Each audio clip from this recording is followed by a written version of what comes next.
kasih. Sekarang sudah bulan Juli, Pak. The first 6 months untuk IRA 2025 ini seperti apa? Mungkin sebelum saya bahas IRA, kita ngobrol mengenai situasi ekonomi dan pasar politik saat ini. Silakan, Pak.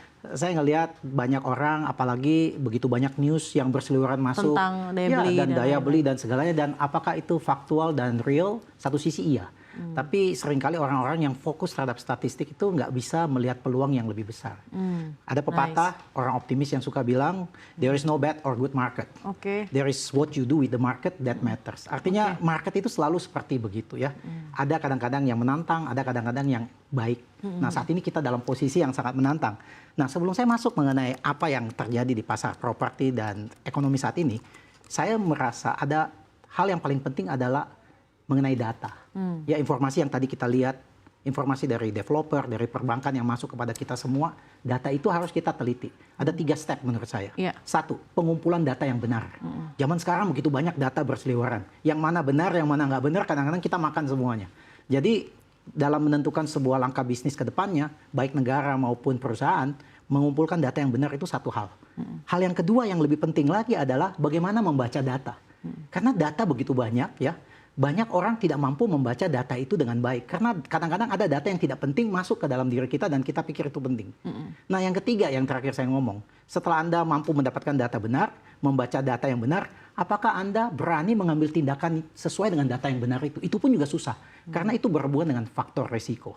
Oleh sebab itu, saya katakan dalam kondisi seperti sekarang, baik pemerintah, developer, perbankan, mereka tanda kutip mempunyai tantangan. Satu sisi adalah membaca data itu secara regresif. Melihat data-data sebelumnya, kemudian mengambil tindakan saat ini. Itu dilakukan sangat konvensional. Namun kita nggak bisa hanya terjebak di situ. Kita harus membaca data secara progresif. What is the future trend? Dan dengan membaca future trend itu, baru kita mengambil langkah-langkah. Dan ini kita lihat pemerintah. Pemerintah berani sekali mengambil langkah-langkah yang dia tahu ini penting. Ambil contoh, makan siang gratis, bangun rumah 3 juta. Karena dia tahu hanya dengan 2 program besar ini, ekonomi itu bisa berputar. Karena saya tadi lihat angka-angka kita turun semua. Saya nggak surprise di Q1. Kenapa? Government spending benar-benar dijaga sama pemerintah. Direalokasi. Mungkin masih dalam bentuk wacana yang akan dikerjakan di semester kedua atau tahun depan. Jadi kalau 4,87% tahun Q pertama itu menurut saya oke. Yang pemerintah mungkin worried adalah bagaimana spending daripada masyarakat yang daya beli lemah ini. Kalau ini tidak dijaga baik-baik, ini sebenarnya porsi 55% dari APBN kita. Jadi saya lihat pemerintah bekerja keras, ekstra keras di semester kedua supaya rakyat itu mempunyai daya beli yang sedikit lebih kuat ya dalam sektor properti, punya kemampuan untuk mencicil KPR ya. Jadi banyak sekali nanti kita bicarakan sektor seperti developer, bankers, bagaimana kita bisa menjadi satu tim untuk membuat kita cepat keluar dari kondisi seperti saat ini. 6 bulan pertama ini untuk IRA seperti apa, Pak? 6 bulan pertama untuk IRA sangat menarik. Dan ini juga saya cek kepada perbankan dan developers. Ada 2 hal yang sangat menarik dari data yang saya punya 6 bulan ini. Tingkat sewa itu melejit tinggi, bergerak dari setelah 2023 ke sampai saat ini. Tingkat sewa? Tingkat sewa. Dulunya jual beli properti di kami itu 70%, sewa 30%. Dari 2023 semester kedua, bergerak sampai semester pertama 2025, sewa sudah mencapai 70%.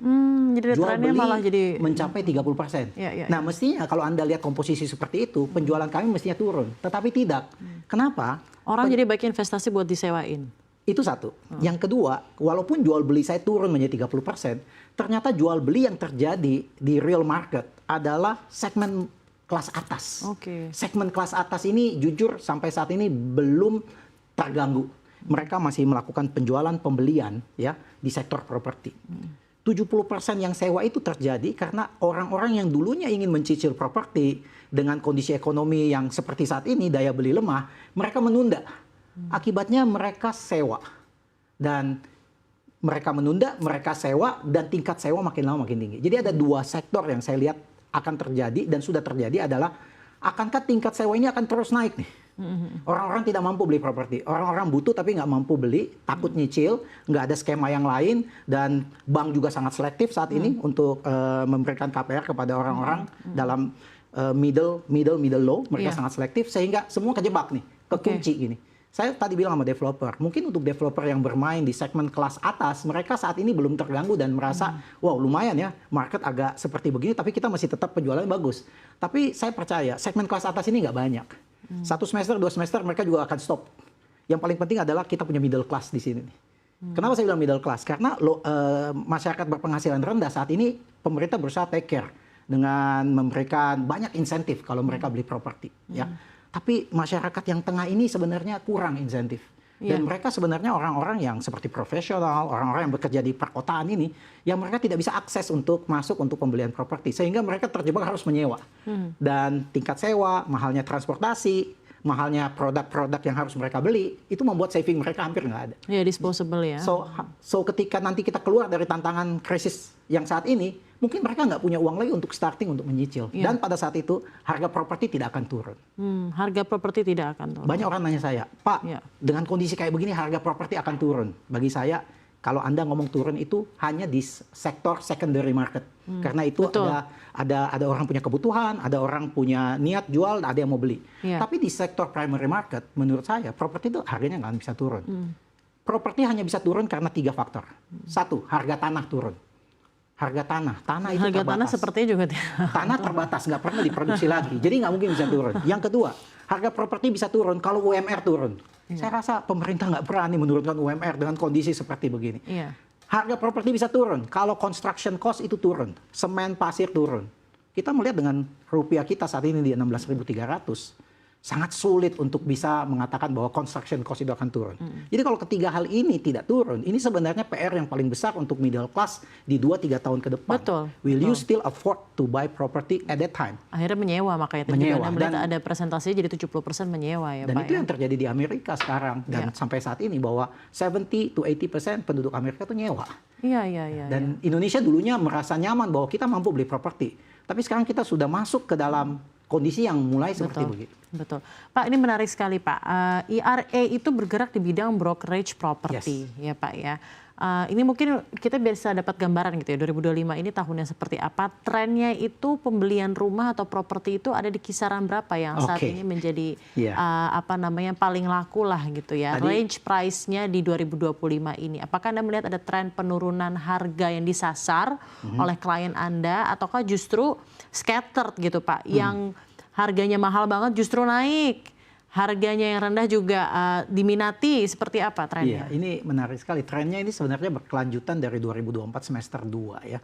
Sebenarnya orang-orang the have di Indonesia ya, mereka mempunyai pilihan ya. Di segmen pertanyaan yang saya lihat itu salah satu adalah yang kita sadar nggak sadar. Salah satu faktor yang besar yang mempengaruhi penjualan properti adalah generasi yang berbeda saat ini. Ambil contoh saya adalah generasi yang berbeda. Iya, gimana generasi berbeda. Saya adalah Generation X. Dan ayah saya adalah baby boomers gitu ya. Nah, kalau kita tahu baby boomers dan Generation X itu mungkin sedikit punya kesamaan ya. Baby boomers itu yang paling muda usianya 61 tahun, yang paling tua 79 tahun. So they are quite old right now. Dan these people have money. Ya. When their time ketika mereka muda, the only investment tool yang mungkin mereka percaya adalah properti emas. Atau emas dulu nih. Emas dulu kan. Emas orang zaman dulu tuh senang sekali pegang emas ya. Dan kalaupun mereka invest properti itu dalam bentuk lahan tanah yang cukup besar. Karena developer itu baru masuk di tahun 70-an lah ya, developer yang seperti sekarang. Nah, masuk ke Generation X, generation saya, yang paling muda itu umurnya 45, yang paling tua umurnya 60. Kita baik baby boomers maupun Generation X, mereka hidup di zaman Indonesia very strong in the business. So they have a lot of saving. So whatever money they have, they will buy property. Whatever money they have, they will buy goods. So Generation X ini dengan baby boomers, satu indikator yang menarik adalah baby boomers tuh anaknya kurang lebih biasanya 5 ke atas. Jadi kalau orang tua saya anaknya banyak ya. Nah, sampai di generasi saya, teman-teman saya, biasanya anak tuh maksimum 3 sampai 4. Kemudian masuk Generation Y ya, milenial, anak mulai turun 1 sampai 2. Generation C, pertanyaannya apakah anaknya sisa 1 atau bahkan nggak mau punya anak sama sekali. Dan ini yang membuat cara mereka berinvestasi beda. Nah, Generation X seperti saya, zaman-zaman 90 awal ya, kita beli properti dan kita senang sekali. Mereka yang beli properti di tahun 90 akhir atau pertengahan, mereka tuh make a lot of money untung dari kenaikan properti yang pesat sekali. Ya, properti itu harganya kenceng naik itu sampai tahun 2014. Ya. So everyone talking udah beli properti aja, simpan aja pasti untung. So behavior itu mereka collect a lot of property. Nah sekarang ketika anaknya di Gen Y dan Gen Z yang jumlahnya kadang-kadang hanya 1 dan 2, anak ini tidak perlu beli properti lagi kadang-kadang karena orang tuanya sudah punya properti lebih dari 1 gitu. Jadi ini yang kehilangan market properti yang tiba-tiba expand besar di tahun 2010 sampai 2015 itu mulai kegerogotin. Sehingga pindah ke pasar secondary. Jadi instead of buying a new product, they buy yang mungkin kalau ayahnya punya, orang tuanya punya, ya dia jual lah. Dia mungkin cari yang lebih kecil atau yang lebih bagus.